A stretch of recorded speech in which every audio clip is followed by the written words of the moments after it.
क्या बता रहा कि बुखार लग रहा है, कितना अजीब इंसान हो जाता है कभी कभी ना। देखिए पाठ का नाम है हम लोग का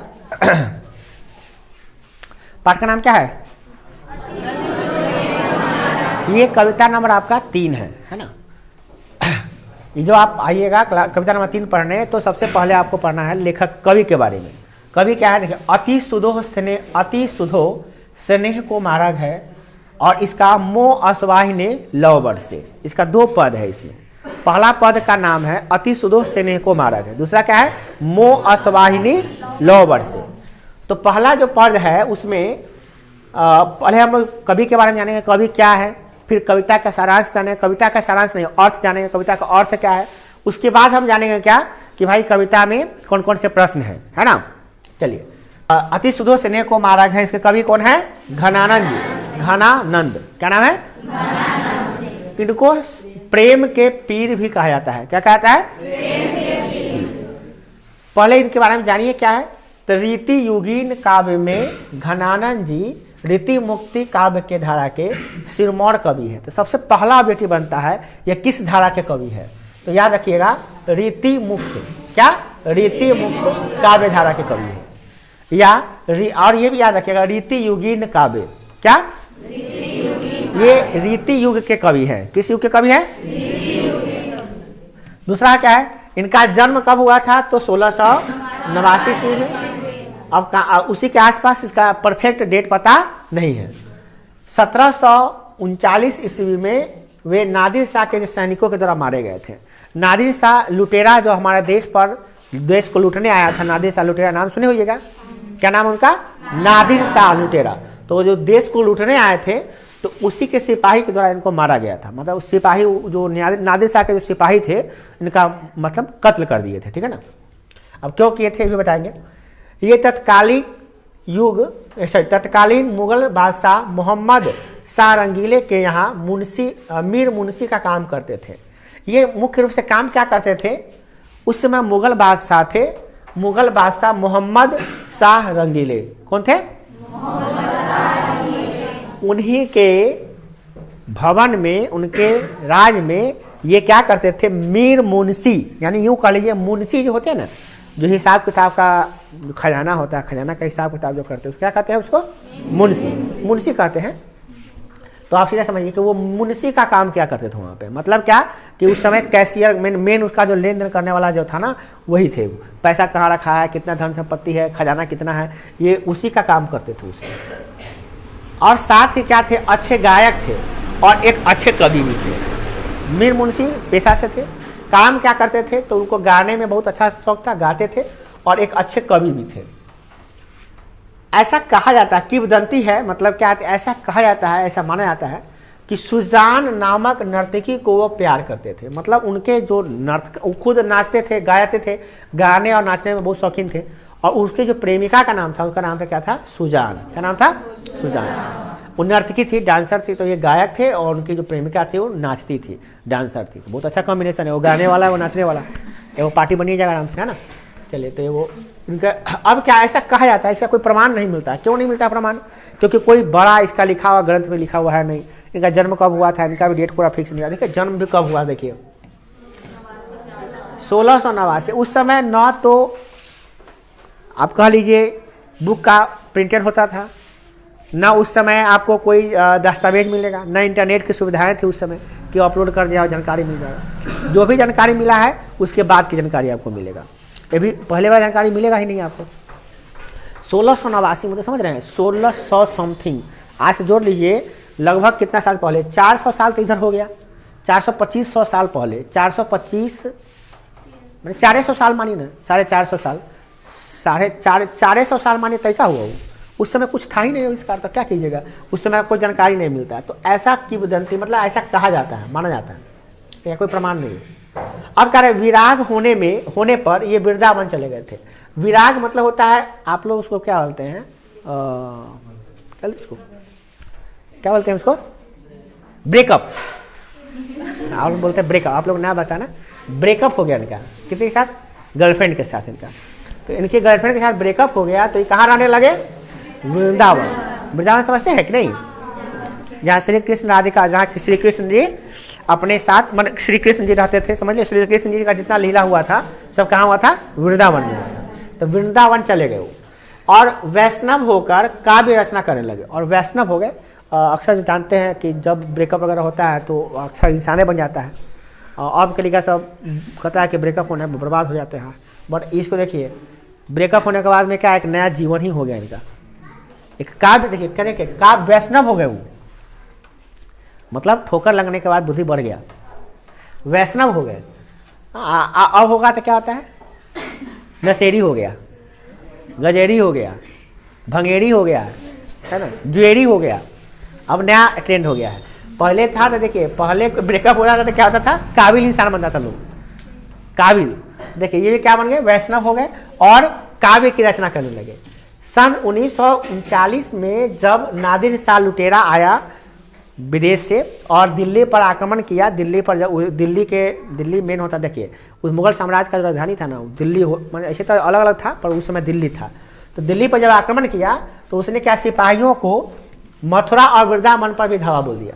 बगले में मथुरा है, दिल्ली के बगल में मथुरा है, वृंदावन भी बगले में है, तो उस पर धावा बोल दिया, मतलब क्या, उस पर आक्रमण कर दिया। बादशाह का मुंशी जानकर घनानंद को उन्होंने पकड़ लिया, कहा कि भैया ये मुंशी है, एकरे पता होगा कि पैसा ले कहाँ रखा हुआ है, खजाना वजाना कहाँ, एकरे पता होगा ना भाई, खजाना के मेन मालिक तो ये था, अभी नहीं है, अभी तो बेचारा ही लिखता है, मगर पता तो इसी को होगा।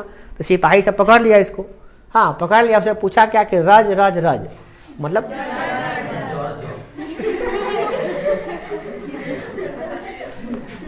उल्टे इन्हें से पढ़ लिया, देखो ठीक है, क्या पढ़े, जर जर जर, 3 बार पूछा उसने। और जर का मतलब क्या होता है, बाद में पढ़ेंगे, रज रज रज, है ना, रज रज भी है। तो जर जर जर मतलब क्या पूछा, 3 बार पूछा। क्या, जर का मतलब होता है सोना, क्या होता है सोना, मतलब उस समय था ब्रिज भाषा में कहा जाता है, जर माने क्या होता है सोना। तो पूछा कि सोना सोना सोना सोना कहाँ रख ले बताओ हमको, 3 बार पूछा कि सोना कहाँ रखा बताओ, खजाना कहाँ उसका, तुम जानते हो भाई मीर थे उस समय, तुम क्या थे, मुंशी थे तुम।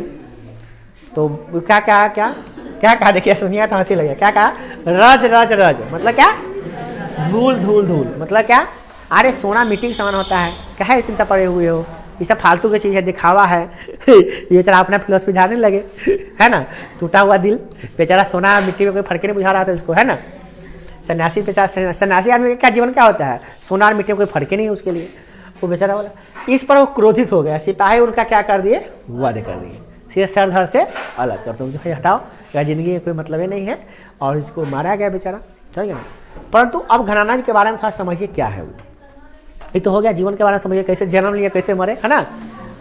आगे है घनानंद जी पीर के प्रेम के पीर माने जाते हैं, जान ले, प्रेम के पीर मतलब क्या, प्रेम की पीड़ा में लिखने वाले कवि, जो प्रेम के पीड़ा मतलब ब्रेकअप होने के बाद जो कुछ लिखते हैं ना, उसको क्या बोलते हैं, प्रेम के पीर। तो इनको कहा जाता है, एक उपाधि हो गया, परीक्षा में पूछेगा कि पीर का प्रेम का पीर किसे कहा जाता है, तो क्या कहिएगा, घनानंद। क्या कहिएगा, घनानंद। वो कमेंट नहीं कीजिए, उससे एक्स्ट्रा कमेंट नहीं करना चाहिए, बार नहीं करना चाहिए, गलत बात।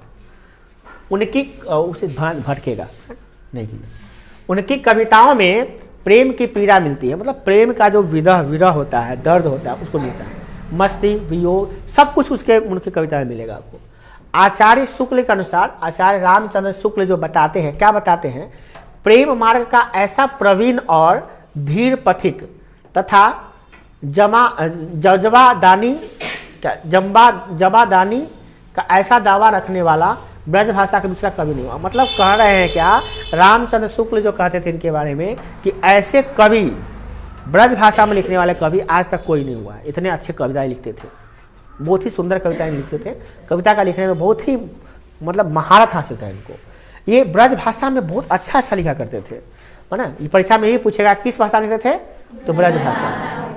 अब देखिए, वियोग में सच्ची प्रेम में जो वेदना सहता है, उसके चित्त में जो विभिन्न तरंगे उठती है, उसका चित्रण घराने किया। देखिए, प्रेम जो सच्चा करता है, किसी से अच्छा ट्रू लव करता है, प्रेम करता है, उसके अंदर क्या भावनाएं होती है, ये इनकी कविताओं में देखने को मिलता है। एक सच्चे प्रेमी थे ये कोई फ्रॉड नहीं है। देखिए, आज के प्रेमी जो होते हैं ना, वो दिखावा करते हैं, है ना। दिखावा का मतलब क्या होता है कि वो जस्ट फॉर अट्रैक्शन, मतलब क्या होता है, दूसरों को दिखाते हैं कि हम तुमसे प्यार करते हैं, बट ऐसा कोई दिमाग में नहीं होता उसके। वो जानता है कि वो जो है ना उसको मतलब कि क्या उसको अब यूज करना समझता है। सिर्फ यूज करने का मतलब क्या हुआ, शारीरिक सुख चाहता है वो आत्मा से प्रेम नहीं करता है। पहले ये लोग थे ना आत्मा से प्रेम किए थे, है ना। आत्मा मतलब दिल से, कभी चाहत नहीं हुई कि हम उनसे मिले बात करें, ऐसा कोई चाहत नहीं थी। चाहत भी थी तो ये फिजिकल अट्रैक्शन नहीं था इनका, एक सच्चा प्रेम जो होता है ना वो था। और सच्चे प्रेम में जब वेदना होती है, मतलब उनकी जो गर्लफ्रेंड मतलब उनसे जब ब्रेकअप हो जाता है तो उनके अंदर जो दर्द होता है ना, उस दर्द को अच्छे ढंग से बयां करते हैं, है ना। आज की तरह नहीं है कि वो दिल का चित्र ले लिए, दो टुकड़ा कर दिए और दिखा दिए कि हम दिल टुकड़े हो चुके हैं। झूठों को डालेगा, कुछ ऐसा बात नहीं है, ठीक है। वो झूठों के वो डाल देगा क्या हम बहुत बड़े आशिक हैं, दीवाना है, पागल है, प्रेमी है, कुछ नहीं है, सब दिखावा करने के लिए। ये इनकी कविताओं में रियल वाला प्रेम दिखने को मिलता है, रियल सच्चाई क्या होती है वो दिखने को मिलता है। घनानंद जी वियोग की दशा में चित्रण करते हुए जब वियोग का वर्णन करते हैं, जब ब्रेकअप का वर्णन करते हैं, उस समय अलंकारों की, रूढ़ियों का बहुत सारा अलंकार, मतलब क्या लिखने में जो लिखने का तरीका होता है उसमें अलंकार क्या होता है, उसको सुशोभित करना, सुंदर बनाना। सुंदर बनाने के लिए रंग बिरंगे शब्दों का इस्तेमाल करते हैं, है ना। वे बाह्य चेतनाओं पर भी कम ध्यान देते हैं, मतलब बाहर की चीज़ों पर कम ध्यान देते हैं। वो अंदर से जो सोचते हैं वो बातों को लाते हैं। वे वेदना के तप से मनोविकार या वस्तुओं का नया आयाम, अर्थात पहले न देखा गया उसका कोई नया स्वरूप पक्ष दिखा देता है। मतलब क्या कि जितने भी लोग सोचते थे प्रेम के बारे में, उसको नया तरीके से बताने की कोशिश करते हैं। और ये कोई दिखावा करने के लिए नहीं लिखते हैं, वो अपने मन की वेदना जो होती है, दर्द जो होता है, उसको बयां करते हैं कविता के माध्यम से।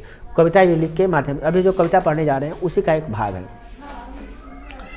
इसका कोई नया, हाँ अब क्या है, क्या इसे ही ध्यान में रखकर शुक्ल जी ने इन्हें कहा था कि ये लाक्षणिक मूर्तिमता और प्रयोग में वैचित्र थे। मतलब क्या है, इनकी जो लिखने का कला था ये विचित्र था, मतलब ऐसा कोई लिखा ही नहीं आज तक, ऐसा लिखा करते थे।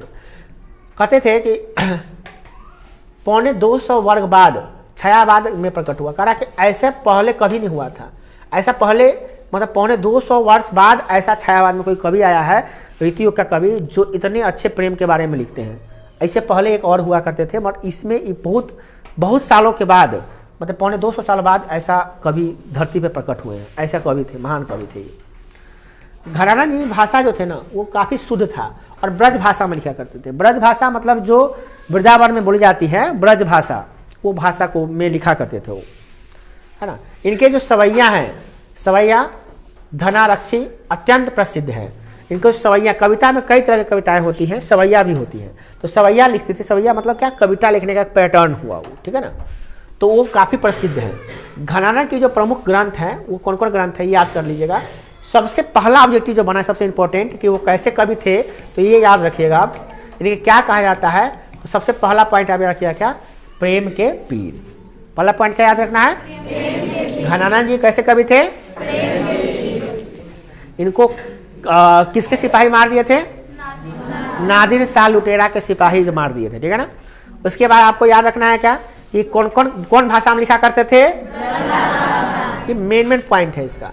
और ये कौन कौन किताब लिखे हुए हैं इनको जान लीजिए, ये काफ़ी ज़्यादा फेमस है इनकी जो किताबें। वो सबसे पहला है सुजान सागर, क्या है, उसके बाद है विरह लीला, क्या, रसकेली बल्ली, क्या। ये 3 पुस्तक का नाम आप एकदम दिमाग में सेट कर लीजिए। सुजान रसकान, है ना, विरह लीला, रसकेली बल्ली। तो ये जो है ना इनकी फेमस पुस्तकों में से जो 3 है, ये ग्रंथ के रूप में है। अब बात करिए क्या,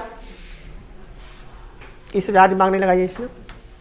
हाँ, यहाँ पे पढ़ने वाले हैं क्या, यहाँ पे जो आप पढ़ने जा रहे हो वो एक सवैया है, क्या है, सवैया। अब ऐसा सवैया कैसा होता है, तो कविता देख लीजिए, सवैया कैसा होता है समझ में आ जाएगा आपको। लिखने का एक तरीका होता है बस, और कुछ नहीं। देखिए ये 4 और 4 8 लाइन का कविता है, और इसमें जो अलंकार का इस्तेमाल किया है सवैया इसे लिखा जाता है, ठीक है ना। तो लिखने हर कविता का पैटर्न अलग अलग। देखिए ये दोहा टाइप का है, देखिए दो का जोड़ा है ना। तो सब लिखने का तरीका अलग अलग होता है। तो ये जो पढ़ने जा रहे हैं क्या है, सवैया है। अच्छा, इसमें क्या किए हैं वो, तब इसमें 2 प्रथम छंद है। प्रथम छंद का मतलब क्या है, जो आप पहला पढ़िएगा इसमें ये वाला, इसको कहते हैं प्रथम छंद। और नीचे वाला को क्या कहेंगे, द्वितीय छंद। तो प्रथम छंद में कवि प्रेम के सीधे, सरल और निश्चल मार्ग की प्रस्तावना करता है। वही पहला पद में पढ़ के क्या बता रहे हैं, क्या लिखे हुए हैं कि प्रेम क्या है, प्रेम का मार्ग सरल है, निश्चल है और ये सीधा मार्ग है। प्रेम सिंपल होता है, सीधा होता है, ये निश्चल होता है। इसमें कोई आदमी कुछ देने की लालसा रखता है परंतु किसी से कुछ लेने का लालसा नहीं रखता है। आपका फ्रेंड है, आपके दोस्त से आप प्यार करते हैं, तो दोस्त है आपका, प्यार बहुत सारा होता है। प्यार मतलब ऐसा नहीं होता कि लड़का लड़के पति पत्नी के बीच में ही होता है।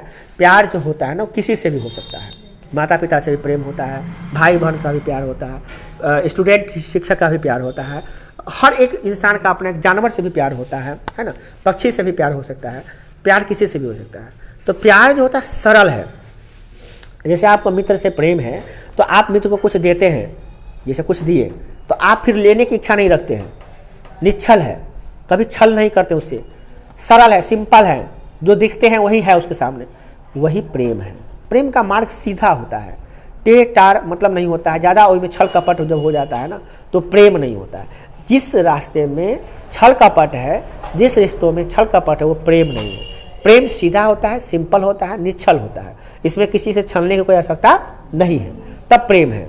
जब छल रहे हैं, झूठ बोल रहे हैं, देखते हैं रहेगा कहीं पे बोलेगा हम यहाँ पे हैं, हम ये कर रहे हैं कुछ और, कहेगा कुछ और, तो ये प्रेम कहाँ हुआ, तो ये निश्चल नहीं हुआ है, छल हो गया। झूठ छल का एक मेन बात है, झूठ बोला छल ना होता है, तो ये सब निश्चल नहीं हुआ तो प्रेम नहीं हुआ। प्रेम निश्चल होता है, इसमें छल नहीं होता है भाई। तो ये बात। दूसरा पढ़िए, दूसरा में क्या है, इसमें मेघ के बारे में बताया गया कि मेघ किस प्रकार से बिना वेदना को सहता है। मेघ देखते हैं, मेघ मतलब बादल। बादल क्या करता है, दूसरों के लिए जीवन धारण करता है। बादल बनता है, बादल का पानी जब बरसता है तो धरती पे पानी जब आता है, देखिए फसल लहला रहा है, धान की खेती हो गई। जितने जीव जंतु गर्मी से मर रहे थे वो सभी जीव जंतुओं को प्यास बुझ गई और ठंडा में महसूस किया सब। तो धरती पे जब बादल गिरता है तो दूसरों के लिए जीवन देता है। उसी प्रकार से एक जो सच्चे प्रेमी होते हैं दूसरों के लिए जीते हैं, अपने लिए नहीं। तो वो सच्चे प्रेमी की तरह, मतलब बादल जो होता है सच्चे प्रेमी की तरह होता है, वो दूसरे के लिए जीवन धारण करता है, आंसू के रूप में उसका जल बहता है और गिरता है धरती पे और सबको क्या करता है, हरा भरा बना जाता है। जब देखते हैं गर्मी में कितना तपता हुआ रहता है सब, गर्मी की सीजन जब खत्म होती है देखते हैं कितना खराब रहता है एकदम मौसम, एकदम चारों तरफ लू चल रहा है, धरती तप रही है, चापाकल से पानी नहीं निकल रहा है, पसीना पसीना सब है, एकदम हालत ख़राब है लोगों का, है ना, पंखा में भी राहत नहीं मिल रहा है। तो उसको उस समय में जब बारिश होती है तो धरती का प्यास बुझता है। अब कैसा धरती का प्यास क्या होगा सर, हम लोग तो चापाकल से निकाल के पी लेते हैं, भैया आप पी लेते हैं, पशु पक्षी कहाँ से पिएंगे सर, नदी में जाके पिएंगे। सब पक्षी को थोड़ी नदी देखा हुआ है कि जाकर वो नदी में पिएगा, मर जाता है कितना। तो उस पशु पक्षी का जीवन, चींटी है, छोटे छोटे जीव है, हम धरती में जो बना हुआ जीव है सिर्फ हम ही लोग थोड़ी ना है, हम लोगों को सिर्फ हम लोग दिखाई देते हैं कि इंसान है, परंतु धरती पे बहुत सारे जीव हैं। अब भगवान सब जीव को, चींटी को जितना प्यार से देखते हैं उतनी प्यार से आपको देखते हैं। भगवान के नजर में चींटी में और आप में ये स्पेशल इंसान है नहीं, चींटी को भी उतना ही प्यार करते हैं जितना आपको प्यार करते हैं। तो चींटी को पानी कहाँ से मिलेगा, सांप को पानी कहाँ से मिलेगा, सब भगवान को सबको चिंता नहीं होता है। तो वो सच्चे मतलब बादल जो बरसता है, पानी आती है तो सबको उससे जल का प्यास, उससे प्यास सबका बुझता है, हमारा आपका भी बुझता है। हम लोग को पता नहीं, अगर 4 साल बारिश नहीं होगा 4 साल तो पानी पूरा अंदर चल जाएगा, चापाकल से पानी भी नहीं निकलेगा। 4 साल क्या, 2 साल नहीं होगा तो हो जाएगा, 2 साल में ही पानी, 1 साल में हालत खराब हो जाता है, 4 महीना में तो हालत खराब हो जाता है। चापाकल से पानी कम निकलता है, कितना का तो गायब हो जाता है, नहीं ना। अगर 2 साल 3 साल बारिश नहीं होगा ना तो 1 बूंद पानी में नहीं निकलेगा चापाकल से, मोटर से भी पानी नहीं निकलेगा आपका, पूरा पानी नीचे ढल जाएगा। तो ये होता है बादल जो होता है, बादल के बारे में बताया कि बादल कितना प्रेम मतलब कितना दूसरों के लिए जीता है, ये बताया इसमें।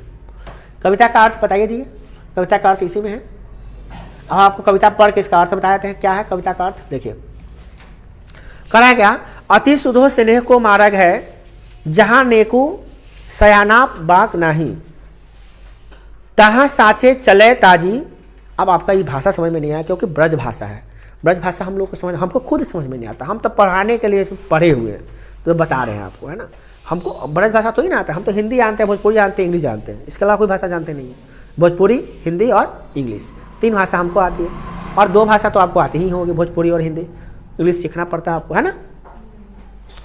इसके अलावा आपको भी ब्रज भाषा नहीं आता होगा, चाहे आप ज्ञाता होंगे, कितने बच्चों को आता भी है, ब्रज भाषा तो नहीं आता होगा आप लोग, वृंदावन में रहे होंगे 2 साल तो सीखे होंगे, तो ये ब्रज भाषा है।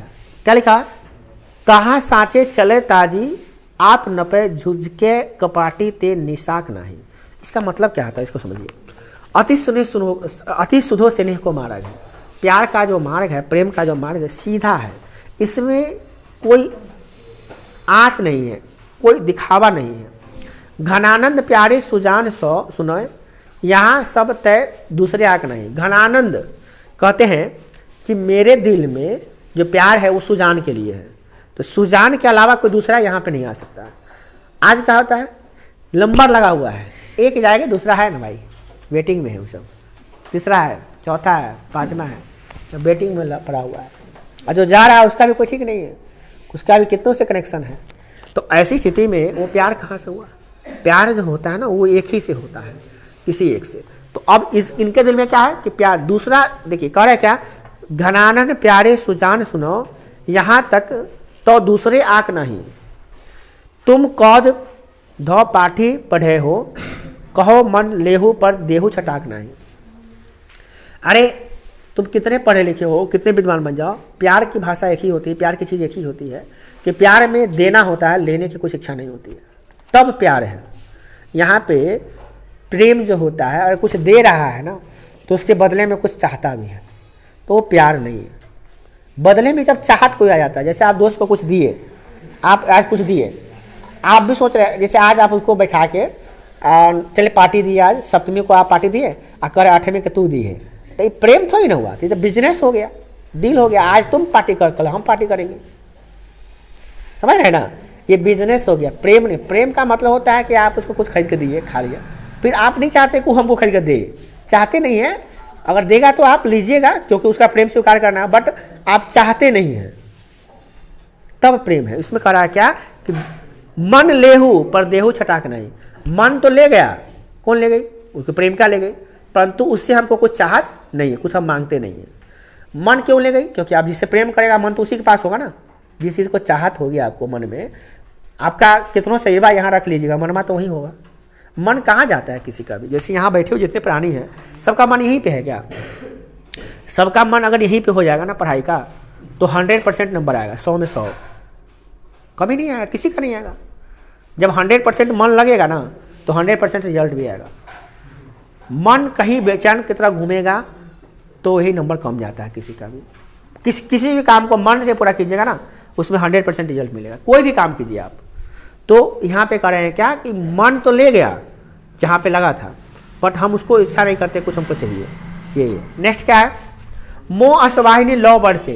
कह रहा है क्या, इसका दूसरा नंबर में अर्थ क्या करा है, पर काज ही देह को धारी, फिरो परजन्य जथारथ है दर्शो। निधि निर्सुधा को समान करो, सभी विधि सजनता सरसो। घनानंद जीवन दायको हो, कछु मोरियो पिर ये परसो। कबहू व विशासी सुजान के आंगन में मूल असवाहिनी लौ बरसे। कवि कहते हैं कि जो प्रेम, जो बादल होता है ना, प्रेम का स्वरूप है। जिस प्रकार से मेरा जीवन दूसरों के लिए समर्पित है, उसी प्रकार से बादल का जीवन भी दूसरों के लिए समर्पित है। बादल कभी इच्छा नहीं करता है कि हमारा पानी हम खुद पिए। पेड़ कभी इच्छा नहीं करता है कि मेरा जो फल है वो हम खाएं। अब गौर से देखिए, पेड़ के भी एक बहुत बड़ा दानी होता है। पेड़ के बारे में यहाँ नहीं बताया गया है, बादल के बारे में बताया गया है। आप पेड़ के बारे में हम बताते हैं, थोड़ा सा समझिए कि पेड़ जो है, जितने भी पौधे हैं, क्या कभी ये सोचते हैं कि मेरा जो प्रोडक्ट है वो हम ही यूज करें? चाहे वो ऑक्सीजन हो, चाहे वो आपको फल देता हो, चाहे अनाज देता हो, चाहे सब्जियां, जितनी भी चीज़ खाते हैं, वो खुद को मिटा देता है दूसरों के लिए, अपने लिए नहीं कर सकता। नदी का पानी खुद नदी नहीं पीता है। बादल का पानी दूसरों के लिए, बादल का शरीर दूसरों के लिए है। बादल बना है ही दूसरों के लिए है, उसको अपने से कोई मतलब ही नहीं है। अब बादल बरसता है, अपने आप को मिटा देता है। बादल बनने में समय लगा, मिट गया, खत्म हो गया, उसके बाद कुछ है उसके पास, बादल खत्म हो गया। वो शरीर धारण किया किसके लिए? दूसरों के लिए, दूसरों जीव के लिए। उसी प्रकार से जो अच्छे प्रेमी होते हैं वो दूसरों के लिए जीते हैं, वो दूसरों के लिए। जैसे कोई आदमी देश से अपना प्रेम करता है, देश से प्रेम करता है तो फौजी बन के देश की रक्षा कर रहा है। उसको ये मतलब नहीं है, वो चाहत है देश की रक्षा करने के लिए, जज्बा है उसके अंदर। तो कौन आदमी जाएगा मरने के लिए सरहद पे? बताइए, अगर चाहत नहीं होगा, प्रेम नहीं होता, कोई जाएगा मरने के लिए सरहद पे? तुमको कहेंगे 2 लाख रुपया देते, जाके सरहद पे जाओ, मगर गारंटी नहीं है कि तुम आओगे कि नहीं आओगे 1 महीने के बाद। जाओगे तुम? डर के हमारे घर में नुका जाओगे ना? 2 लाख रुपया रख तो अपने पास, हम घर में रहेंगे। क्यों? प्रेम नहीं है। प्रेम रहेगा ना देश से तो कहो 2 लाख रुपया रखो ना, हम तो ऐसे जाके लड़ेंगे। ये प्रेम नहीं मांगता कुछ। प्रेम जब करता है तो बदले में कुछ मांगता नहीं है, और जब बदले में कुछ मांग रहे हैं तो प्रेम नहीं है वो। तो कभी यही कह रहे हैं कि बादल जो होता है ना वो प्रेम का स्वरूप है, और बता रहे हैं क्या कि बादल जो है अपना जीवन जो है ना प्रेम के लिए समर्पित कर, दूसरों के लिए समर्पित करता है। और कहते हैं कि बादल से, हे बादल, कि कभी आप सुजान के आंगन में जाकर बरसिएगा तो, और ये याद उनको दिलाइएगा कि उसकी याद में भी कोई है, इतना याद खाली करा दीजिएगा। वे कह रहे हैं क्या कि विशासी सुजान के आंगन में मोह असवाहिनी लौ बरसे, कि उसकी याद में मेरी आंसुएं नहीं लौ बरसती है, मतलब आंख से रक्त बरसता है, खून की आंसू जो है ना हम कभी कभी रो देते हैं। ऐसा कभी बता रहे हैं, बादल को कह रहे हैं कि उसको एहसास दिलाइएगा जरूर, क्योंकि एहसास भी तो होना चाहिए ना प्रेम में। चाहते तो कुछ नहीं, बट एहसास होनी चाहिए, है ना? तो ये बात होती है। तो एक कविता के अर्थ से कविता पूरा चीज बताने की कोशिश करते हैं, ठीक है ना? अब बात है कि प्रश्न उत्तर कैसा है। प्रश्न उत्तर देख लेते हैं हम लोग। इसके प्रश्न उत्तर पहले पता है क्या? इससे पहले हम क्या आपको हिंदी में कोई प्रश्न इसमें पढ़ाए थे? याद नहीं आ रहा हिंदी का कौन फाइल है इसमें? हिंदी का फाइल कौन है इसमें? नाम ही नहीं लिखे हुआ था शायद, तो लिखे ना, नहीं लिखे थे।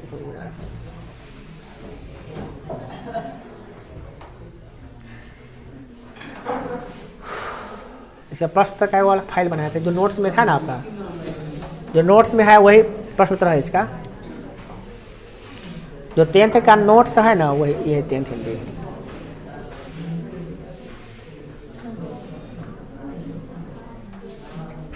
ये तो ऑब्जेक्टिव से शायद नहीं, क्वेश्चन है। हाँ क्वेश्चन आंसर है, यही लिखा हुआ था प्रश्न तो यही हुआ। ये प्रश्न पिछले बार पढ़ाया था ना कभी हिस्ट्री में, बहुत आगे।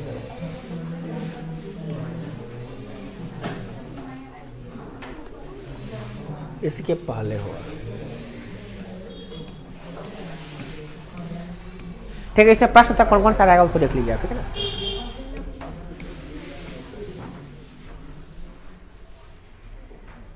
कहाँ के कविता जी?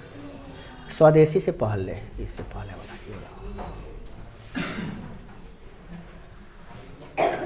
अब प्रश्न उत्तर आपके लिए एकदम आसान हो गया, कुछ भी नहीं है प्रश्न उत्तर। और कविता समझ गए हैं तो प्रश्न उत्तर एकदम आसान है, याद करने की जरूरत नहीं पड़ेगा। सिर्फ देखिए एक बार, समझिए, एकदम याद हो जाएगा। और यही जो आप पढ़िएगा ना वही नोट्स में सेम टू सेम है। और नोट्स और क्वेश्चन दोनों सेम होगा, इसमें कोई अंतर नहीं होगा। देखिए देखिए क्वेश्चन देखिए, कभी प्रेम घन को अति सुधो स्नेह क्यों कहता है? नहीं, कभी प्रेम मार्ग को, सॉरी, कभी प्रेम मार्ग को अति सुधो क्यों कहता है? इस मार्ग की विशेषता क्या है? देखिए, कभी जो है ना प्रेम मार्ग को अति सुधो कहा है। सुधो मतलब क्या? सरल। क्यों कहा है? देखिए, कभी प्रेम की भावना को अमृत के समान पवित्र एवं मधुर बताएं। प्रेम की जो भावना है ये अमृत के समान है। ये प्रेम की भावना मधुर होती है, इसमें कष्ट नहीं होता किसी को। ये कहते हैं कि प्रेम मार्ग पर चलना सरल है। जब प्रेम करते हैं तो दिखावा करने की जरूरतें नहीं है, सिंपल है। इस पर चलने के लिए बहुत अधिक छल कपट की आवश्यकता नहीं है। प्रेम जब कर रहे हैं किसी से तो छल कपट करने की आवश्यकता ही नहीं है। अगर करना पड़ रहा है तो वो प्रेम नहीं है। ये दोनों बात कर रहे हैं। प्रेम की भावना आसानी से ईश्वर को प्राप्त किया जा सकता है।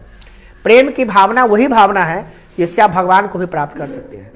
और याद कर लीजिए, भगवान को अगर प्रेम प्राप्त करना, भगवान को आप चाहते हैं कि मेरे भगवान हम पे सानिध्य बनाए रखे, तो उसका एक ही रास्ता है, प्रेम मार्ग।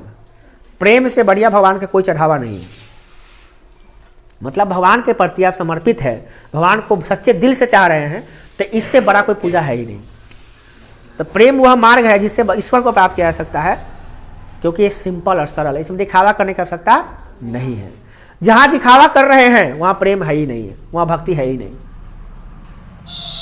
ऐसे हिसाब से करिएगा तो जितने पंडाल बड़ा बड़ा बना के 1 लाख 2 लाख 4 लाख का पंडाल बना के जो पूजा करते हैं वो भी तो दिखावा है और सरल नहीं है, बहुत जटिलता से बनता है वो। मतलब वो प्रेम नहीं है, मतलब भक्ति नहीं है। सही भक्ति सिंपल वही है जिसमें कुछ करना ही नहीं पड़ा आपको, सिंपली भक्ति कर रहे हैं, वो भक्ति है रियल वाला। अब बताइए कितने लोग इसमें से करते हैं, कितने लोग सिंपल भक्ति करते हैं बताइए जरा, जो सिर्फ भक्ति करते हैं। जैसे अभी छठ घाट आने वाला है और सिर्फ पूजा करने के लिए वहाँ जाने वाले हैं, कितने बच्चे ऐसे हैं, एक का भी हाथ नहीं उठेगा। मेरा खुद नहीं उठेगा तो आपका क्या उठेगा? क्योंकि सच्चा भक्ति करने वहाँ अगर सच्चा भक्ति करने जाते तो कोई जरूरी नहीं नया कपड़ा पहन के जाने का, जूता मोजा पहनने का, एक दिन के लिए नया स्टाइलिश घड़ी, अभी से कितना प्लानिंग चल रहा है कैसे कपड़ा पहनेंगे, और एक महीना के अंदर में कितना खरीदवा लिया और कितना खरीदवा लेगा कपड़ा, स्टाइलिश से स्टाइलिश, हेयर लुकिंग सारा कुछ करा के तब छठ घाटी पर 1 घंटा के लिए जाके खड़ा होगा। कहते हैं कि प्रेम, प्रेम अगर आपको छठी मैया से प्रेम है, आप उनकी भक्ति कर रहे हैं तो सिंपल ना है, आप सिंपल रहिए ना, जैसे आप हैं अभी वैसे रहिए एकदम सिंपली। तो ऐसा कोई करता ही नहीं है, क्योंकि प्रेम और भक्ति किसी को आता ही नहीं है, सबको दिखावा आप महसूस करते हैं, एक दूसरे को देखने जाते हैं वहाँ पे। बच्चे लोग नहीं, बच्चे लोग तो प्रसाद चढ़ा होता है छठी मैया का, ज़्यादातर नज़र उसी पे होता है कि कब जल्दी से हो जाए। छठी मैया सोचती है कि बच्चा सब है, इसको प्रसादे खाने से मतलब है, बच्चा लोग छठी मैया भी माफ़ कर देती है उन लोगों को। हालांकि बहुत टफ है उनमें, बहुत ज़्यादा बिहार में करते हैं क्या है। चलिए, तो ये बातें होती है, मतलब बाकी सब जो होते हैं अधिकांशतः से प्रतिष्ठा के लिए जाते हैं, कुछ लोग प्रतिष्ठा अपना बनाने के लिए, कुछ लोग देखने 90% लोग तो वही बस तुमको हम देखें, हम तुमको। ऐसा नहीं मैं लड़का के ड्रेस देख रहा हूँ, कपड़ा का, अरे घड़ी कौन कर ले रखे हो, ये शॉर्ट जूता कहाँ से कर ले, क्या 400 में दिल ठग दिल हुआ, हम 4.5 में दिले, थोड़ा सा बढ़िया जूता देखिए, सोल देख, सोल कांटा वाला सोल है, तो पैर पर कोई तो हल जाते सीधे। तो ये सब एक्टिंग करने के लिए वहाँ पे लोग जाता है ना, दिखाने, खाने, घूमने, एंटरटेन करने, मतलब भक्ति नहीं। मतलब प्रेम जो होता है ना, प्रेम का मार्ग बहुत सिंपल है, उसी से आप आके भक्ति भगवान को प्राप्त कर सकते हैं। अब देखिए, मन लेह परदे छटाक नहीं से कवि का क्या अभिप्राय है, ये लाइन लिखे हुए है कविता में, मन लेह परदे छटाक नहीं, इसका लास्ट लाइन है, इसका मतलब क्या है? तो कवि क्या कह रहे हैं, देखिए कवि कहते हैं कि प्रेमी को देने की भावना होती है, लेने की नहीं। कुछ दे देने है, मगर लेने की आवश्यकता नहीं है। प्रेम में प्रेमी अपने इष्ट को सर्वस्व न्यौछावर कर देते हैं। जिसको आप प्यार करते हैं, ईश्वर हो, माँ हो, पिता हो, भाई हो, जो भी जिनसे भी प्यार करते हैं, प्रेमिका हो, जिससे प्यार, उससे कुछ लेने की इच्छा नहीं हो, तब प्रेम है वो, है ना। प्रेम में प्रेमी अपने इष्ट से सब कुछ निछाड़, सब कुछ दे दे उसको, बस ऐसा, तभी धन्य मानते हैं। प्रेम के बदले में लेने की आशा बिल्कुल नहीं होती है, यही बताना चाहते इस लाइन से, ठीक है ना। क्या कह रहे हैं, क्या लाइन था, मन ले पर दे ही छटाक में, मन सब कुछ ले जाओ परंतु तुमसे कुछ चाहिए नहीं, ये है प्रेम, ठीक है ना। ये कौन कह रहे हैं, प्रेम घन, प्रेम के पीर जो कवि है, इनका नाम क्या है, प्रेम घनानंद। क्या नाम उनका, प्रेम घन का नाम इसके बाद वाला आने वाला है, घनानंद जी। क्या नाम उनका, घनानंद। नेक्स्ट क्या है, द्वितीय छंद से किससे संबंधित है, दूसरा जो छंद पढ़ रहे हैं वो किससे संबंधित है, तो कहा द्वितीय छंद बादल को संबोधित है, बादल पर जो दूसरा नंबर पढ़े हैं उससे संबंधित है, बादल से। इसमें मेघ के बारे में बताया गया है कि मेघ विरह में रोता है। मेघ का वर्णन इसलिए किया गया है कि विरह वेदना में अश्रुधारा प्रभावित होती है। देखिए, ये परहित के लिए, दूसरों के हित के लिए देह धारण करता है। बादल जो होता है ना, चलिए यहाँ पे विरह वेदना में अश्रुधारा प्रभावित करने की जीवंत उदाहरण है। मतलब क्या है कि विरह वेदना में बादल जो होता है, कभी को ऐसा लग रहा है कि बादल जो है ना, किसी के विरह में रोता है तो वह आंसू गिरता है तो पृथ्वी पर जल आता है, ऐसा कवि को लग रहा है ना, कि बादल जो होता है दूसरों के लिए देह धारण किए हुआ है, और उसका जल जो है ना पूरे जीव को प्यास बुझाती है, पूरे जीव धरती का प्यास बुझाती है।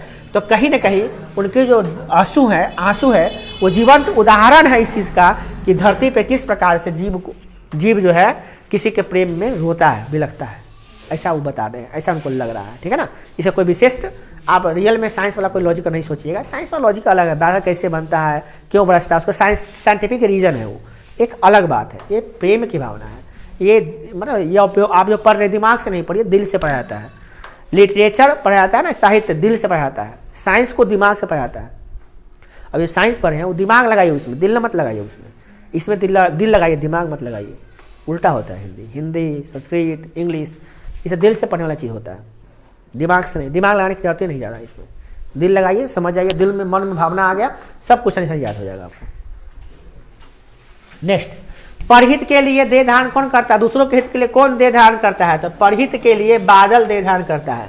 बादल की वर्षा कराकर सभी प्राणियों का जीवन देता है, प्राणियों में सुख चैन स्थापित करता है। बादल शरीर धारण करके सागर के जल को अमृत बना देता है, दूसरों के लिए एक बूंद जो समर्पित कर देता है, अपने लिए कुछ भी नहीं रखता है, इसलिए दूसरों के धारण करता है। कौन? बादल। ऐसे तो बहुत सारे जीव हैं, जैसे कि सबसे अच्छा पेड़ हमको लगता है, पेड़ भी दूसरों के लिए, नदी दूसरों के लिए, पहाड़ दूसरों के लिए, बट सूरज भगवान का रोशनी दूसरों के लिए, हवा दूसरों के लिए। परंतु यहाँ पे किसके बारे में बताया गया है? बादल के बारे में, याद रखिएगा, इससे बादल के बारे में बताया गया है। नेक्स्ट, कभी कहाँ अपने आंसुओं को पहुँचाना चाहते हैं? आपको बताया है कहाँ पहुँचाना चाहते हैं? हाँ, कभी अपने प्रेयसी सुजान के लिए विरह वेदना को प्रकट करते हुए बादल से कहता है कि मेरी आंसुओं को, मतलब कि बादल के रूप में सुजान के आंगन में बरसा देना, ताकि वह भी उसको भी याद रहे कि उसकी याद में कोई आदमी व्यथा से आंसू बहा रहा है, उसको दिखाने के लिए, थोड़ा सा एहसास दिलाने के लिए बस।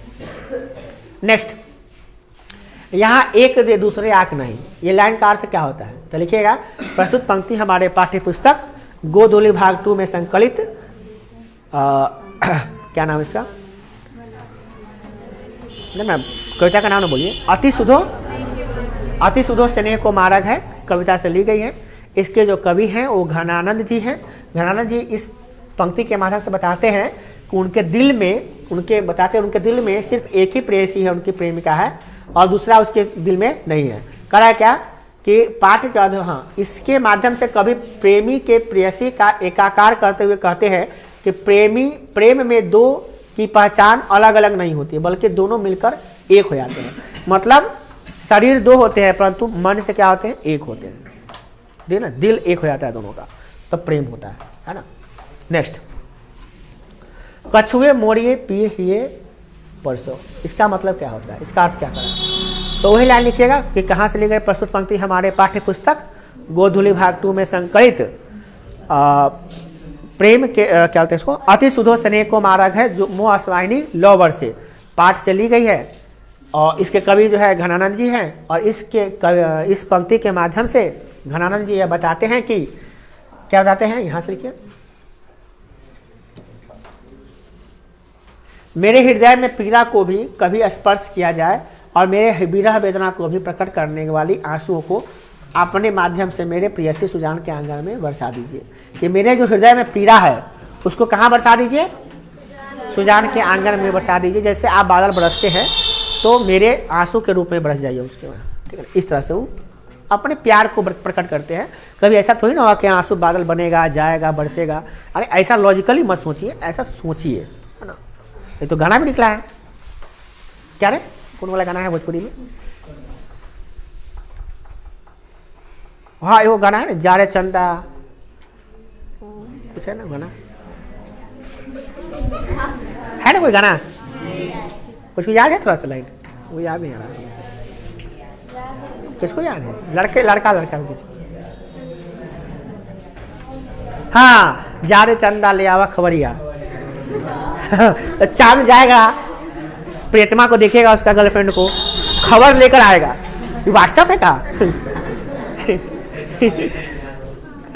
तो ये बताइए, अब कोई गायक लिखा जा रे चंदा ले आवा खबरिया, कैसन है हमर जान, तो वो बताइए, वो आएगा यहाँ से जान खबर। तो ये सब काल्पनिक बातें होती है जो कवि और सिंगर को ज़्यादा दिमाग में आती है। उसी प्रकार से इनके मन में भावना है, प्रेम, जो कवि अपने प्रेमिका के यहाँ पहुँचाना चाहते हैं। एक भावना होती है, बस मन में भावना, और कुछ दिमाग में नहीं। ये कोई रीजन नहीं है, कोई साइंटिफिक रीजन नहीं। अलग कविता का सारांश हमने समझ, कविता का सारांश पूरा बता दिए आपको, हम पूरा एकदम स्पष्ट रूप से बता दिए कि इसमें क्या है, पूरा समझा दिए, ठीक है ना। कविता का सारांश पूरा कविता पढ़िए कि बता दिए। तो चलिए, समझ में आ गया? तो याद रहेगा, बोलिए, अति सुधो स्नेह को मार्ग है, मोह अश्वाहिनी लौ बरसे बरसो अति सुदोह स्नेह को मार्ग है, मोह सुवाहिनी लौ वर्षो। इसके कवि कौन है? घना जी को। और क्या कहा जाता है? इनको कौन मारे थे? ये किस पद पर थे? मीर मुंशी के पद पे थे। इनकी जो कविता थी, 3 रचना का नाम बताइए। सुजान रस खान और विरह लीला और क्या नहीं, बड़ा से नाम था उसका। हाँ, वल्ली वल्ली। चलिए वल्ली याद रखिएगा, ठीक है। आप पहले सबसे ये पूछता सुजान रस खान, तो आपको याद रहेगा कवि के प्रेमिका का नाम क्या था? उसी में कविता लिख दी, सुजान रस खान। याद रहेगा ना?